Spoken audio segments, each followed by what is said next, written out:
말씀은 창세기 13장 1절로 4절입니다. 우리 하나님 말씀 읽을 때 우리 겸손한 마음으로 주님 주시는 말씀을 받겠습니다. 우리 자리에서 모두 일어나셔서 함께 창세기 13장 1절로 4절 읽겠습니다. 다 같이 시작. 아브라함이 애굽에서 그와 그의 아내와 모든 소유와 롯과 함께 네겝으로 올라가니 아브라함에게 가축과 은과 금이 풍부하였더라. 그가 네겝에서부터 길을 떠나 베델에 이르며 베델과 아이 사이 곧 전에 장마 쳤던 곳에 이르니 그가 처음으로 제단을 쌓은 곳이라. 그가 거기서 여호와의 이름을 불렀더라. 아멘. 네, 모두 자리에 앉으시겠습니다. 자, 우리가 지난주에 아브라함이 믿음에 실패하는 모습을 함께 보았습니다. 아브라함은 하나님이 갈대아 우르를 떠나고 내가 너에게 지시할 땅으로 가라고 해서 갔죠. 그가 마침내 약속의 땅 가나안에 도착했지만 그 땅에 기근이 들었습니다. 믿음의 결단을 하고 믿음의 길을 떠났지만 그의 현실은 굉장히 냉혹했습니다.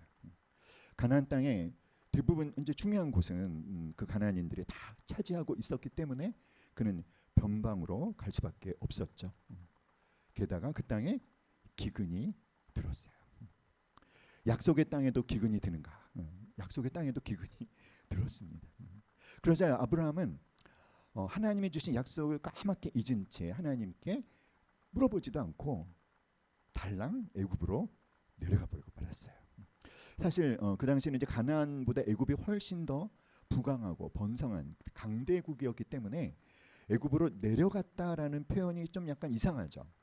어떻게 보면 올라갔다 이렇게 우리가 서울로 올라간다 그러지 않습니까? 그런데 성경은 애굽으로 내려갔다고 그래요. 그것은 무슨 뜻일까요? 아브라함이 애굽으로 가는 선택을 한 것은 하나님을 향해 더 가까이 나가는 것이 아니라 하나님으로부터 멀어지는 잘못된 선택이었음을 암시해주고 있는 것이죠. 자, 살겠다고 이제 애굽으로 가는데 애굽에 가까이 다가올수록 아브라함은 죽음의 두려움에 사로잡힙니다. 무엇에 대한 두려움일까요? 왜 자신이 죽임 당할 수도 있겠다라고 생각했죠? 너무나 어여쁜 아내 때문에. 내 아내가 너무 예뻐서 이 애굽인들이 나를 죽이고 아내를 빼앗아 갈지도 모르겠다라는 두려움에 사로잡혀요. 살려고 애굽을 선택했는데 죽음의 두려움에 직면하는 거예요. 그래서 어떻게 했죠, 여러분? 누이라고 속여죠. 누이라고 해죠. 그게 뭐 완벽한 거짓말은 아니잖아요. 이복 누이였으니까. 그런데 정말 애굽 사람들은 그 사실을 믿고 이 사라를 누가 데리고 갑니까? 애굽의 최고 권력자 바로가 데리고 가는 거예요.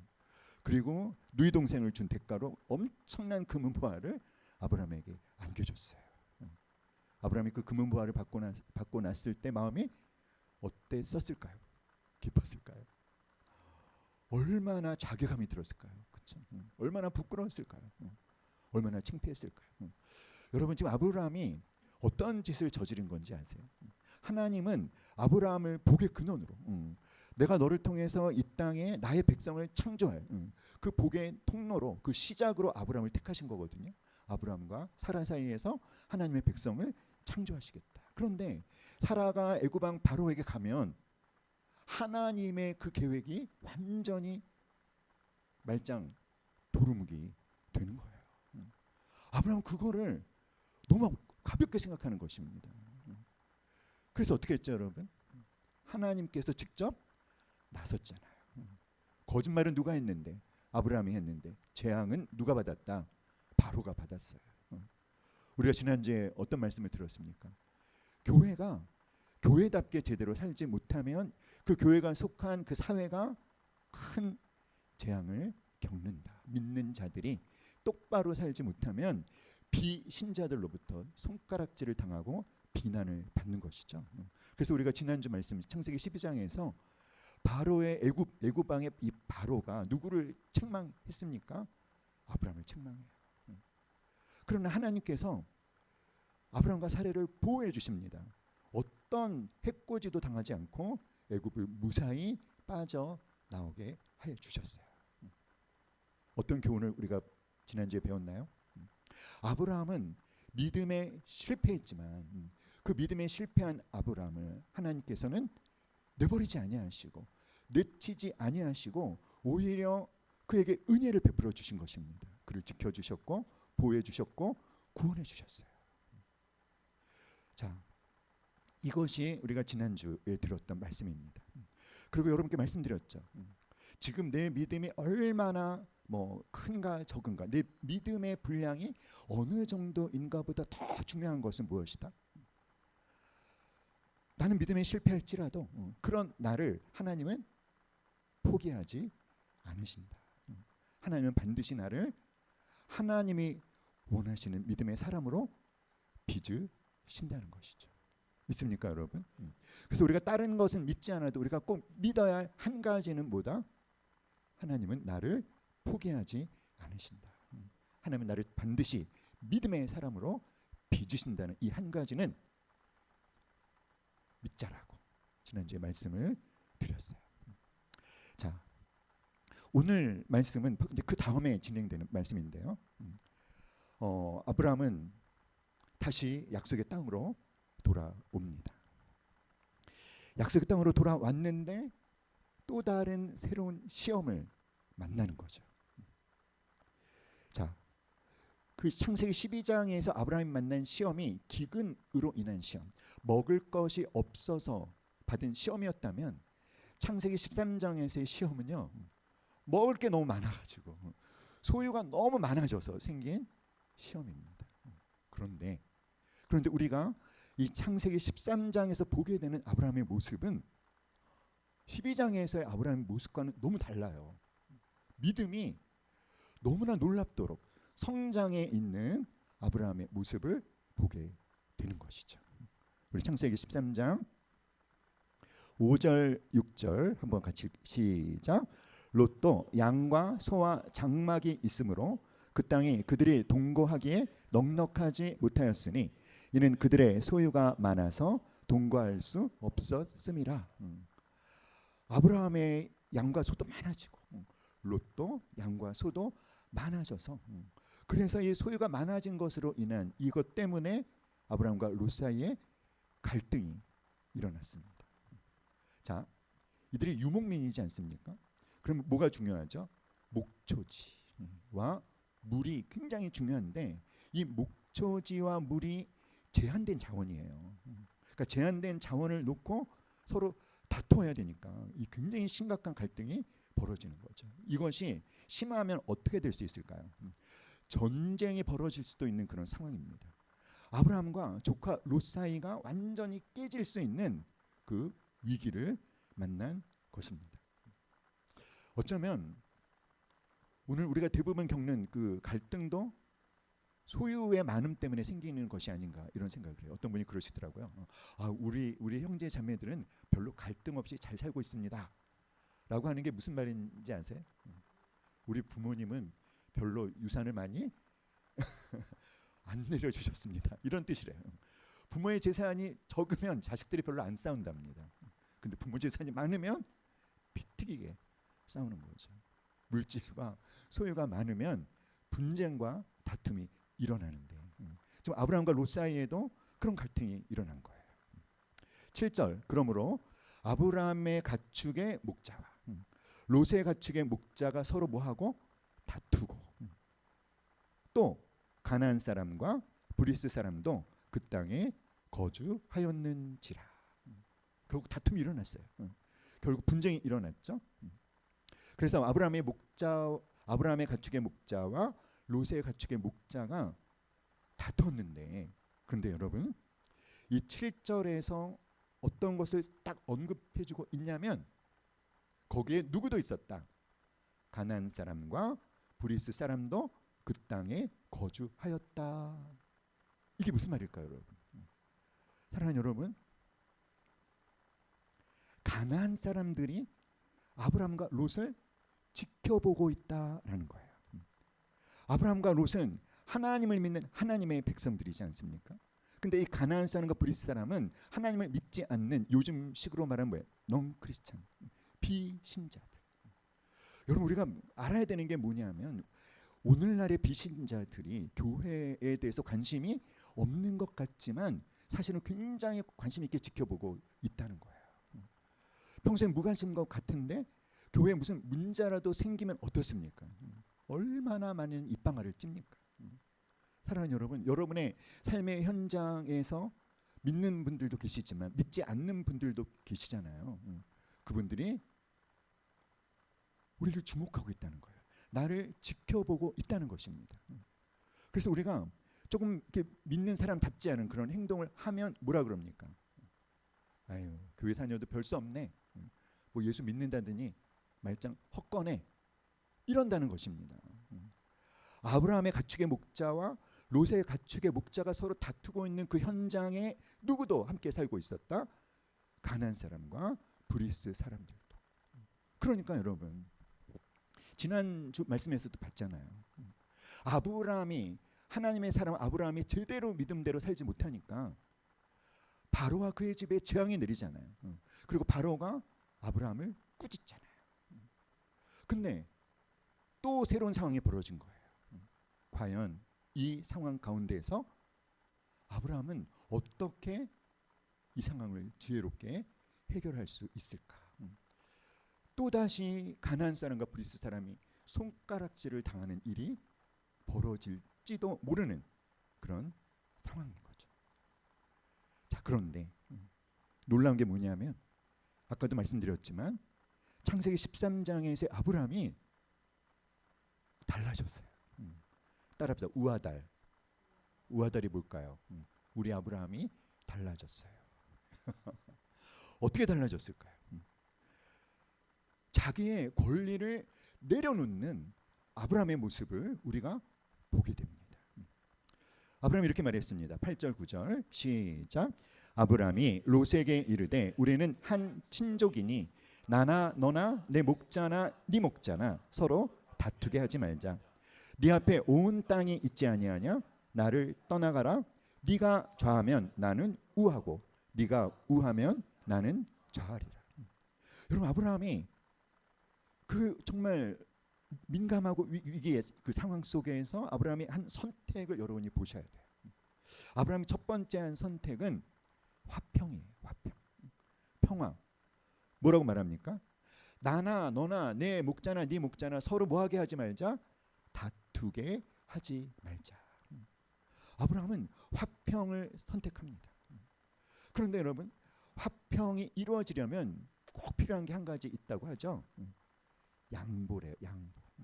양보 없이 화평은 이루어지지 않는답니다. 그래서 아브라함이 뭘 하죠, 여러분? 아브라함은 자신의 기득권을 내려놔요. 보세요, 여러분. 나이로 보나 관계로 보나 삼촌과 조카 연장자잖아요. 권위의 면에 있어서 보나 누가 먼저 권리를 갖고 행사할 수 있습니까? 얼마든지 아브라함이 그래 그럼 롯 내가 여길 택할 테니까 너 이쪽으로 가 이렇게 할 수도 있는데 아브라함은요 그 모든 권위를 그 모든 기득권을 그냥 내려놓는 거예요. 선택권을 누구에게?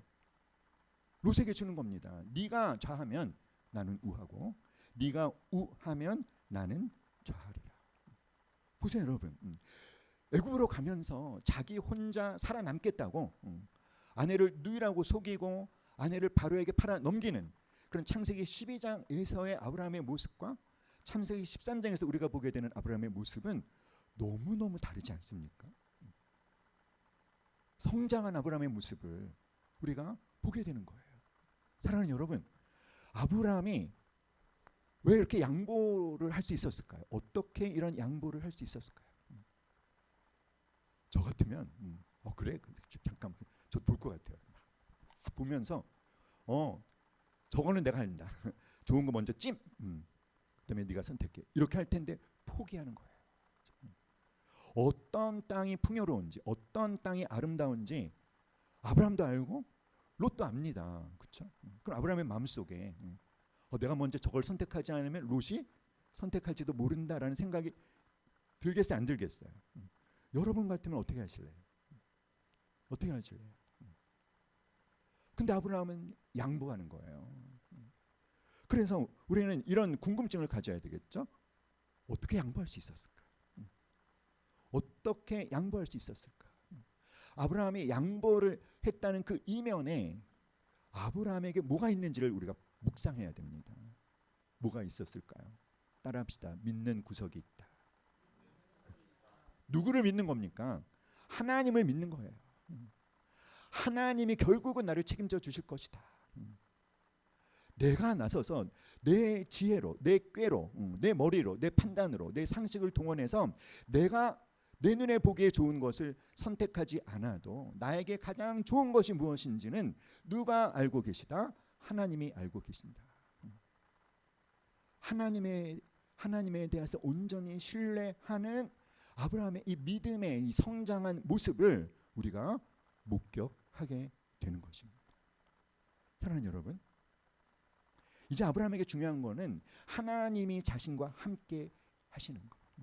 그리고 어디를 가든지 하나님을 향해 신실하게 제단을 쌓고 하나님께 영광을 돌리며 사는 것이 아브라함에게 가장 중요한 관심사예요. 더 바랄 것이 없는 아브라함입니다. 하나님이면 충분합니다. 라고 하는 그 믿음이 있으니까 여유가 있는 거예요. 아브라함 믿음이 성장한 모습, 또 어떤 모습이냐면 눈에 보이는 이익보다 하나님의 약속을 붙잡는 아브라함의 모습을 우리가 보게 되는 것이죠. 우리 10절로 13절 시작. 이에 롯이 눈을 들어 요단 지역을 바라본즉 소알까지 온 땅의 물이 넉넉하니 여호와께서 소돔과 고모라를 멸하시기 전이었으므로 여호와의 동산 같고 애굽 땅과 같았더라. 그러므로 롯이 요단 온 지역을 택하고 동으로 옮기니 그들이 서로 떠난지라. 아브라함은 가나안 땅에 거주하였고 롯은 그 지역의 도시들에 머무르며 그 장막을 옮겨 소돔까지 이르렀더라. 그런데 13절에 소돔에 대한 언급이 나오죠. 소돔은 어땠다? 시작. 소돔 사람은 여호와 앞에 악하며 큰 죄인이었더라. 여러분, 롯은요 물이 넉넉하고 비옥해 보이는 요단 지역을 선택합니다. 하지만 아브라함은 가나안 땅에 거주합니다. 아브라함은 이제 내가 어떤 땅에 살 것인가를 선택하는 그 기준으로 붙잡는 것이 뭐냐면 그 땅이 얼마나 비옥한가가 아니에요. 창세기 12장에서는 그가 왜 애굽을 선택했죠? 애굽이 풍요로운 땅이었기 때문에. 그런데 이제 아브라함은 눈에 보기에 풍요로운 그런 땅을 선택하는 것이 아니라 하나님의 약속이 있는 땅을 선택하는 것입니다. 이제 아브라함에게는요 가장 중요한 게 뭔지 아세요? 하나님이 자신에게 주신 이 약속의 말씀이 가장 중요해요. 하나님의 약속의 말씀을 붙잡았다라고 하는 것은 무엇이냐면 아브라함은 자신의 미래를 온전히 하나님께 내어 맡겼다라는 그런 거예요. 반면에 롯은 어떻습니까? 눈에 보기에 좋은 것, 물이 넉넉하고 아름답고 풍요로워서 마치 여호와의 동산 같은. 그래서 롯은 그곳을 먼저 갖겠다고 합니다. 그래도 예의 삼아 말이라도 삼촌이 먼저 선택하시죠 라는 한마디 할 법도 한데 전혀 안 해요. 삼촌이 결정하셨으니까 제가 먼저 선택하겠습니다. 그리고 딱 찜해버리는 거예요. 좀 얄밉지 않습니까, 여러분? 지금까지 어떻게 보면 아버지처럼 자신을 돌봐준 삼촌. 자, 이 롯의 선택에 대해서 존 칼뱅이 이렇게 얘기했어요. 잘 들어보세요. 롯은 장차 낙원 속에 살게 될 것이라고 상상하였으나 결과적으로는 지옥의 심연으로 빠져들고 말았다.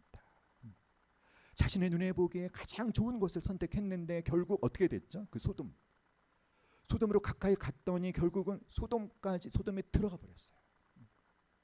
어떻게 됐는지 아시죠, 여러분? 소돔과 고모라 어떻게 됩니까? 하나님의 불과 유황의 심판을 사랑하는 여러분, 결국 롯은 자신이 보기에 좋은 것을 택한 결과로 쫄딱 망하고 맙니다.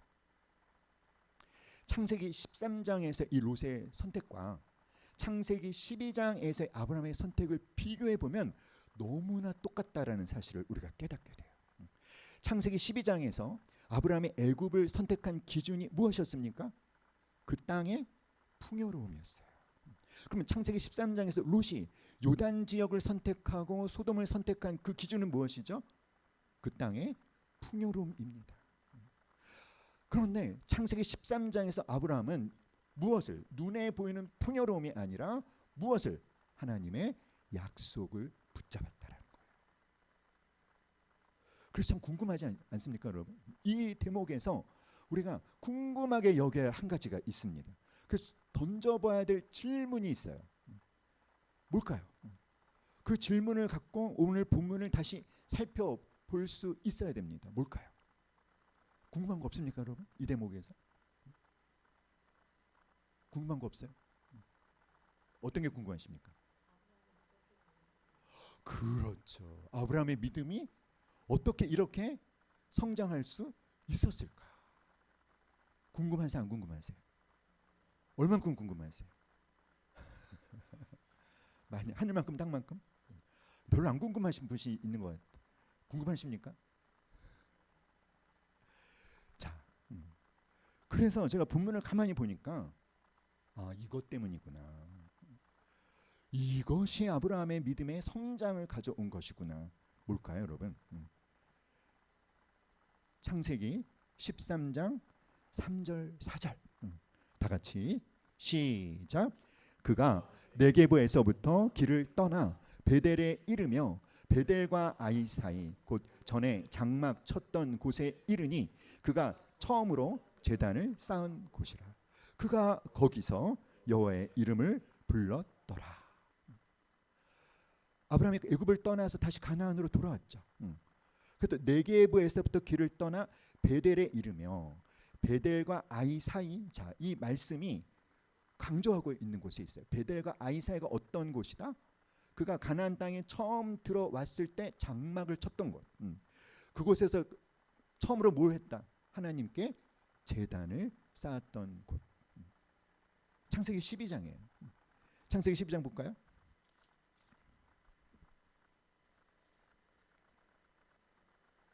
창세기 12장 6절 7절 8절 시작. 아브라함이 그 땅을 지나 세겜 땅 모래 상수리 나무에 이르니 그때 가나안 사람이 그 땅에 거주하였더라. 여호와께서 아브라함에게 나타나 이르시되 내가 이 땅을 내 자손에게 주리라 하신지라. 자기에게 나타나신 여호와께 그가 그곳에서 제단을 쌓고 거기서 베델 동쪽 산으로 옮겨 장막을 치니 서쪽은 베델이요 동쪽은 아이라. 그가 그곳에서 여호와께 제단을 쌓고 여호와의 이름을 부르더니. 가나안 땅에 왔을 때 하나님께서 그 가나안 땅에 대한 약속을 주셨어요. 그 약속을 받고 하나님께 제단을 쌓고 여호와의 이름을 불렀던 그 곳으로 다시 와서 다시 뭐를 했다? 거기서 여호와의 이름을 불렀더라. 여호와의 이름을 불렀더라. 이겁니다, 여러분. 여호와의 이름을 불렀더라 라는 게 도대체 뭘 했다는 것을 의미할까요? 여호와의 이름을 불렀다는 것은 하나님께 예배를 드리는데 그냥 혼자 비밀스럽게 드리는 것이 아니라 모든 사람이 보란 듯이 공식적으로 나는 하나님의 백성입니다. 하나님이 나의 주인입니다. 내 삶의 모든 주권은 하나님께 있습니다. 나는 하나님의 은혜로 사는 사람입니다. 내 삶에서 가장 중요한 분은 하나님이십니다. 라는 것을 선포하며 뭐 했다? 공식적으로 하나님께 예배를 드렸다라는 거예요. 여러분, 그리스도인들의 믿음이 어떻게 하면 성장할 수 있습니까? 제가 확실히 말씀드립니다. 아브람처럼 하나님의 이름을 부르는 삶을 살면 너무나 당연하게 믿음의 성장은 따라올 수밖에 없다는 거예요. 사랑하는 여러분, 여호와의 이름을 부르는 것, 이것을 처음 시작한 사람은 누굴까요? 이 여호와의 이름을 부르는 것이 처음 시작된 때는 언제일까요? 창세기 4장 26절에 바로 에노스 때, 셋도 아들을 낳고 그 이름을 에노스라 하였으며 그때 사람들이 비로소 여호와의 이름을 불렀더라. 셋이 누구죠, 여러분? 셋은 아벨 대신에, 아벨이 형 가인에게 죽임을 당했잖아요. 그러니까 아담의 아들 하나 잃어버렸죠. 그래서 그 아벨 대신에 하나님께서 아담에게 주신 아들이 셋이에요. 바로 그 셋의 아들이 에노스입니다. 그런데 이 에노스 때 사람들이, 자, 비로소는 무슨 뜻이죠, 여러분? 그 이전에는 안 했는데 다시 하기 시작했다는 거죠. 무엇을? 여호와의 이름을 불렀다. 하나님을 공식적으로 예배하는 것을 하지 않다가 누구 때 와서 그것을 다시 시작했다? 에노스 때 와서. 자, 우리가 창세기를 읽어보면 가인 계열이 있고 셋 계열이 있죠. 가인 계열은 하나님 없이 사는, 하나님을 대적하는 사람들. 셋 계열은 뭐죠? 하나님을 믿는 하나님의 믿음의 계열들. 그런데 이 하나님을 믿는 하나님의 백성들이 에노스 때까지 하나님을 믿으면서도 뭘 못했어요? 뭘 안 했어요? 공식적으로 예배하는 것을 안 했어요. 그러다 에노스 때 와서 비로소 다시 시작했어요. 왜죠? 아니, 하나님을 믿는데 왜 그것을 떳떳하게 하나님을 예배하는 것을 공식적으로 하지 못했을까요? 왜 그것을 안 했습니까? 누구 때문인지 아세요, 여러분? 가인 때문이에요. 아벨이 짐승을 죽여서 피해 제사를 드리지 않았습니까? 죄의 사함을 받기 위한 피해 제사. 우리가 이 짐승을 죽여서 피해 제사를 드리면 하나님께서 우리의 죄를 사해 주신다는 그 믿음의 제사, 그 피해 제사를 하나님이 기쁘게 받으시는, 아벨이 드린 제사 하나님이 기쁘게 받으셨는데, 하나님이 받으시는 피해 제사를 드렸다는 이유로 아벨이 어떤 일을 당했습니까? 가인으로부터 살해당했어요. 가인으로부터 죽임당했어요. 하나님이 기뻐하시는 피해 제사를 드렸더니. 그러니까 이 하나님의 백성들 마음에 두려움이 온 거죠. 우리가 아벨처럼 우리 죄를 사함받기 위해서 짐승을 죽여서 피해 제사를 드리면 하나님이 기쁘게 받으시는 그 제사를 드리면 우리도 누구에게? 가인에게. 또 그들의 후손이 막 번창하고 있거든요. 그들에게 우리도 죽임당할지 몰라 라는 두려움 때문에 하나님을 믿으면서도 공식적으로 하나님을 예배하지 못하다가 누구 때 와서야 비로소, 에노스 때 와서야 비로소 하나님의 이름을 불렀다. 어떤 뜻이라고요? 공식적으로. 우리는 하나님의 백성입니다. 우리의 주인은 하나님이십니다. 우리 삶의 주권은 하나님께 있습니다. 우리는 하나님의 은혜로 사는 하나님의 백성입니다를 공식적으로 선포했다는 거예요. 그것을 아브라함이 다시 시작한 거예요. 이건 굉장히 중요한 의미를 갖는 거예요. 사랑하는 여러분, 에노스 때 사람들이 비로소 여호와의 이름을 불렀는데, 이 에노스라는 이 이름 그 자체가 우리들에게 너무나 중요한 메시지를 전해주고 있어요. 에노스, 어떤 뜻인지 아세요? 연약한 존재. 에노스, 사람이라는 뜻인데 더 깊은 뜻은 연약한 존재, 죽을 수밖에 없는 유한한 존재, 필연적으로 죽음이라는 운명에 갈 수밖에 없는 연약한 존재. 사랑하는 여러분, 셋이 아들을 낳고 그 아들의 이름을 에노스라고 지었다는 게 무슨 뜻일까요? 여러분, 이것은 셋의 신앙 고백이에요. 오 하나님, 우리는 연약한 존재입니다. 우리는 하나님 없이는 살 수 없는, 우리는 유한한 존재입니다. 그러니 우리는 하나님만을 의지합니다 라는 그 신앙 고백을 자신의 아들의 이름을 지어주면서 고백을 한 거죠. 여러분 그렇지 않아요? 여러분 우리가 사람들이 언제 하나님을 찾죠? 자신이 강하고 그렇죠? 자신에 대한 어떤 아주 자신감을 가득 차 있는 사람들은 하나님 안 찾아요. 그러다가 어떤 계기로든지 무엇을 깨달을 때, 내가 너무나 연약한 존재이구나. 그것을 깨달을 때야 비로소 하나님을 찾습니다. 그렇죠, 여러분. 그러니까 사랑하는 여러분, 내가 나의 연약함을 깨닫지 못하는 게 그게 문제예요. 우리가 얼마나 연약합니까? 우리 하나님 없이 살 수 있는 존재인가요? 근데 그것을 깨닫지 못하면 하나님 앞에 나오지 않는 거죠. 때문에 하나님께서 누군가를 하나님께 나오도록 하시는 방법 중에 하나가 뭐죠? 그가 그의 힘으로 해결할 수 없는 고난을 겪고 있을 때 그를 찾아가시는 거예요. 그리고 그가 겪는 그 고난에서 그를 건져주시는 것입니다. 여러분 그런 하나님을 경험해 보신 적이 있으신가요? 그때 어떤 분은 나를 이 끔찍한 고난에서 나를 은혜로 구원해 주신 하나님이 도대체 어떤 분이시지? 하나님에 대해서 관심을 갖고 그 하나님에 대해서 아브라함이 했던 것과 같은 똑같은 결단, 어떤 결단?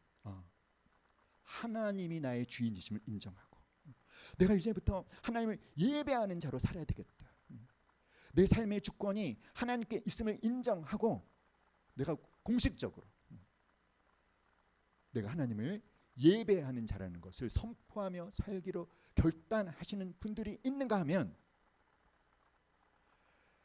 자신의 힘으로 해결할 수 없는 그 끔찍한 고난을 하나님이 해결해 주시는 그 기적과 은혜를 경험했음에도 불구하고 그냥 거기서 멈추는 거예요. 그 은혜를 베풀어 주신 하나님에 대해서 관심을 안 갖는 것입니다. 사랑하는 여러분, 신약에 와서도요 예수님께서 많은 기적을 행하셨죠. 여러분 예수님이 그 기적 사역의 궁극적인 목적이 뭔지 아세요? 예수님이 기적을 행하시는 예수님의 기적 사역의 궁극적인 목적은 그 사람의 문제를 해결해 주시는 게 아니에요. 그 사람의 문제를 해결해 주심으로 이 놀라운 문제를 해결해 주신 그분이 누구신가? 그분에 대한 관심을 갖고 그분이 나의 주인이심을 깨닫고 그분 앞에 무릎 꿇어 그분의 사람이 되도록 하시는 것이 이 그리스도의 기적 사역의 궁극적인 목적이라는 거예요. 그러므로 사랑하는 여러분, 여러분에게 어떤 식으로든지 여러분이 얼마나 연약한 존재인지를 깨닫는 그런 기회가 주어졌었다면 그것이 여러분 은혜인 줄 믿으시기를 간절히 기도합니다. 이거는요 의도적으로 하나님께 예배를 드리는 겁니다. 이 부르다라는 게 무슨 뜻이냐면 공적으로 선포하다. 자 그러면 여러분 이 에노스 때 사람들이 하나님의 이름을 불렀던 그 시대의 대부분의 상황은 어땠을까요? 가인의 후손 중에 이 라멕의 아들들이 하나님 없는 세속적인 문화를 엄청나게 발전시키고 있었을 때, 그러니까 이 시대에 세속화가 아주 강력하게 진행이 되고 하나님 없어도 너무나 잘 사는 사람들로 이 세상이 점점 가득 채워져 가고 있어서 대부분의 사람들이 하나님 앞에 나오기보다는 하나님을 거절하고 자신의 힘과 자신의 권력과 자신의 성공을 추구하는 방향으로 모두가 달려가고 있을 때 하나님의 백성들이 용기를 낸 거예요. 그 용기를 냈다는 것은 무엇입니까? 하나님을 떠난 문화, 하나님 없는 문화를 추구하는 사람들에게 저항하는 것입니다. 그래서 이것을 뭐라고 말하냐면 공적 신앙 운동을 시작했다 이렇게 말해요. 예배 무브먼트, 하나님을 예배하는 운동을 시작했다는 것입니다. 세속화되어가는 하나님 없는 문화로 흐르는 그 시대에 대해서 이들이 저항을 시작했다라는 거예요. 자 그러면 그런 의미의 여호와의 이름을 부르는 것을 아브라함이 가나안으로 다시 돌아왔을 때 시작했다는 것이 뭘 의미할까요? 가나안 땅에 대한 약속을 처음 받은 그곳에 와서 처음 장막을 치고 처음 제단을 쌓고 하나님의 이름을 불렀던 그곳에 와서 다시 여호와의 이름을 불렀다는 것은 아브라함이 결단하는 겁니다. 하나님과의 관계를 다시 새롭게 정립하겠습니다. 하나님에 대한 나의 신뢰와 믿음을 회복시키겠습니다. 하나님과의 관계를 이제 저는 바르게 정립하겠습니다. 그리고 하나님이 이 가나안 땅에 대해 주신 그 약속을 하나님 저는 다시 붙잡겠습니다. 이제 하나님의 약속이 저에게는 가장 절대적입니다. 하나님께 자기 모든 것을 맡기기로 결단하는 거예요. 내 삶의 주인이 하나님이심을 공식적으로 고백하고 선포하는 것입니다. 하나님을 예배하는 삶을 살기로 결단했다는 거예요. 사랑하는 여러분, 우리가 하나님을 예배하는 예배자로 살겠습니다라는 것을 그냥 이렇게 주일날 와서 형식적으로 예배드리는 그런 걸로 생각하시면 안 돼요. 예배는 뭐죠? 워십, 워스 더하기 쉽, 가치를 담은 배. 어떤 배가 있는데 거기에 가치를 담는 거예요. 이게 무슨 말일까요? 우리가 누군가를 예배한다는 것은 내가 예배하는 대상의 가장 최고의 가치를 지닌 분이심을 인정하는 것입니다. 그러니까 예배하는 것에는 무엇이 포함될까요? 어떤 가치를 추구하며 살 것인가? 이것에 대한 결정이 있는 것이죠. 그래서 말하지 않습니까? 이 세상에 살고 있는 모든 사람들은 하나님 아니면 다른 것을 뭐하고 있다? 예배하고 있다. 그런데 아브라함은 결단한 거죠. 누구를 예배하겠다? 하나님. 나의 모든 가치를 누구에게 두겠다? 하나님께. 그리고 이때부터 하나님을 예배하는 예배자로 살기 시작한 거예요. 그 예배자로 살기 시작한 아브라함의 삶 속에 아주 자연스럽게 어떤 열매가 따라온 것입니까? 그의 믿음이 성장하면서 눈에 보이는 이익이 아니라 하나님의 말씀을 붙잡는, 자신의 모든 권리를 내려놓고 하나님만 의지하는 믿음의 성장이 그에게 따라온 것입니다. 할렐루야. 아브라함이 이렇게 하나님을 예배하며 하나님의 이름을 부르며 예배자로 살면서 하나님의 성품을 따라 자신의 기득권을 내려놓고 하나님의 약속을 붙잡는 선택을 했을 때 하나님께서 아브라함에게 약속을 다시 갱신해 주십니다. 14절로 17절 시작. 롯이 아브라함을 떠난 후에 여호와께서 14절입니다. 찾으셨죠? 시작. 롯이 아브라함을 떠난 후에 여호와께서 아브라함에게 이르시되 너는 눈을 들어 너 있는 곳에서 북쪽과 남쪽 그리고 동쪽과 서쪽을 바라보라. 보이는 땅을 내가 너와 내 자손에게 주리니 영원히 이르리라. 내가 내 자손이 땅에 티끌 같게 하리니 사람이 땅에 티끌을 능히 셀 수 있을진데 내 자손도 세리라. 너는 일어나 그 땅을 종과 횡으로 두루 다녀보라. 내가 그것을 내게 주리라. 아멘. 하나님은 아브라함에게 주신 그 땅에 대한 약속 플러스 더 구체적인 약속을 새롭게 주십니다. 그리고 그 땅을 구체적으로 북쪽, 남쪽, 동쪽, 서쪽을 바라보라고 하셔요. 그러면서 네가 네 눈으로 뭐하는 땅을, 네 눈에 보이는 땅을 내가 너와 내 자손에게 주겠다. 그리고 자손에 대한 약속을 해주시죠. 16절 네 자손이 땅에 티끌 같게 하리니 사람이 땅에 티끌을 능히 셀 수 있을진데 내 자손도 그러하리라.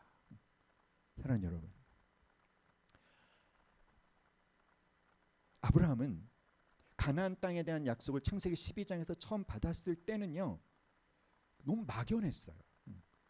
그 하나님이 가나안 땅을 주신다는 그 약속이 너무 막연했는데, 근데 이 창세기 13장에서는 이 막연한 게 굉장히 구체적이 되고 가고 있다는 거예요. 그 땅이 구체적으로 어딘지를 하나님이 말씀해 주십니다. 이제 여러분, 아브라함의 막연했던 이 가나안 땅이 한번 함께 말해볼까요? 아브라함의 눈에 보이기 시작했다. 이제 눈에 보이는 거예요.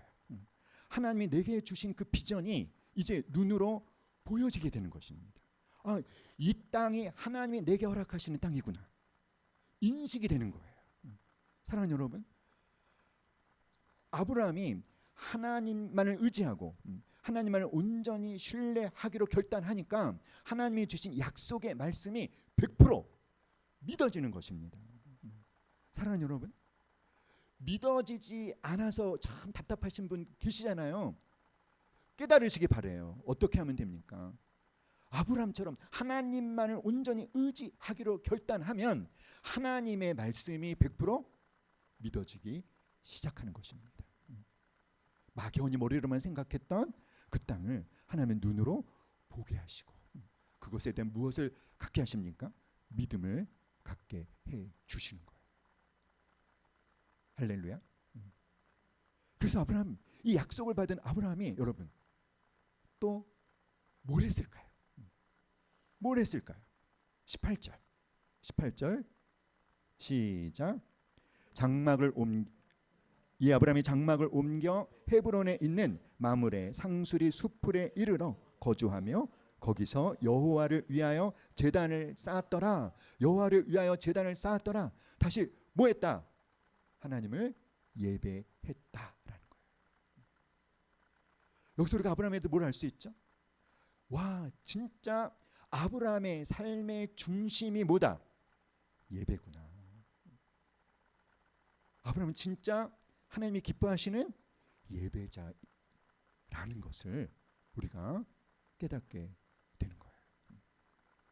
사랑하는 여러분, 아브라함은 하나님의 부르심을 받고 처음 가나안 땅에 들어왔을 때도 여호와의 이름을 불렀습니다. 하나님께 예배를 드렸어요. 근데 창세기 13장 18절 마지막 절에서도 다시 예배를 드립니다. 그런데 12장에서 아브라함이 드리는 예배와 13장 18절에서 드리는 아브라함의 예배는 너무 다르죠. 다른 이유는 뭡니까? 예배 드리는 아브라함이 달라졌기 때문에. 창세기 12장에서는요 아브라함의 믿음이 별로 시원치가 않았어요. 그렇죠? 그런데 13장에서는 하나님에 대한 온전한 확신을 갖고 드리는 이 예배 달라진 거죠. 그런데 우리가 기억해야 될 게 있어요. 아브라함의 이런 믿음의 성장은 실패하는 경험을 통해서 얻었다는 거예요. 그럼 제가 지난주에 마지막으로 드린 메시지 기억하십니까? 실패가 끝이 아니라는 것이죠. 실패가 뭐다? 성장을 위한 디딤돌이라는 것입니다. 사랑하는 여러분, 우리는 실패할 수 있습니다. 그러나 그 실패로 끝이 아니라는 것을 우리가 기억할 수 있기를 간절히 기도합니다. 뭐하자? 실패를 통해서도 배우자. 실패를 성장의 디딤돌로 삼은 아브라함처럼 저 여러분이 그렇게 될 수 있기를 간절히 기도합니다.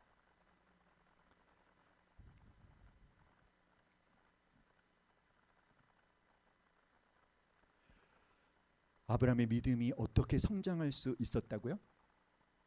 그가 하나님의 이름을 부르는 삶을 시작했기 때문에. 사랑하는 여러분, 저와 여러분도 우리 모두가 아브라함처럼 하나님의 이름을 부르는 삶을 시작하시고 이미 그런 삶을 살고 계신 분은 더 확신을 갖고 더 달려가실 수 있기를 주님의 이름으로 축복합니다. 우리 함께 찬양하겠습니다.